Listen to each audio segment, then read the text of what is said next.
प्राचीन कुरु वंश में युवा राजकुमार जन्मेजय ने अपने पिता राजा परीक्षित की दुखद मृत्यु के बाद हस्तिनापुर के सिंहासन को संभाला। जन्मेजय, जो प्रसिद्ध योद्धा अर्जुन के वंशज थे, अपने वीरता, बुद्धि और न्याय के प्रति अडिग समर्पण के लिए जाने जाते थे। महान सर्प यज्ञ। राजा परीक्षित की मृत्यु तक्षक नामक सर्प के काटने से हुई थी और जन्मेजय ने अपने पिता की मृत्यु का बदला लेने का संकल्प लिया। इस उद्देश्य से जन्मेजय ने एक भव्य यज्ञ का आयोजन किया, जिसे सर्प सत्र कहा जाता है। इस यज्ञ का उद्देश्य पृथ्वी से सभी सर्पों का विनाश था।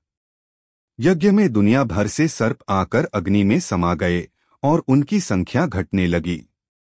हालांकि इस यज्ञ के दौरान महान ऋषि आस्तिक जन्मेजय के सामने प्रकट हुए। आस्तिक ने अपने वाणी और बुद्धि से जन्मेजय को यज्ञ रोकने का अनुरोध किया, यह समझाते हुए कि दया और प्रकृति का संतुलन कितना महत्वपूर्ण है। आस्तिक के शब्दों से प्रभावित होकर जन्मेजय ने यज्ञ रोक दिया और न्याय के साथ साथ करुणा का भी परिचय दिया। ज्ञान का अनुसरण। अपने प्रतिशोध से परे जन्मेजय ज्ञान और बुद्धि के खोजकर्ता भी थे। उनकी जिज्ञासा ने उन्हें महाभारत के महान ऋषि व्यास के पास ले गई। जन्मेजय के सवालों और जिज्ञासा ने महाभारत की कथा का वर्णन कराया, जिससे यह अनमोल ज्ञान आने वाली पीढ़ियों के लिए संरक्षित हो गया।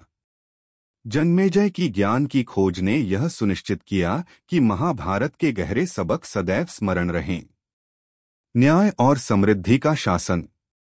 राजा के रूप में जन्मेजय अपने निष्पक्ष और न्यायपूर्ण शासन के लिए प्रसिद्ध थे। उन्होंने धर्म के सिद्धांतों का पालन किया और अपने प्रजा के कल्याण को सुनिश्चित किया।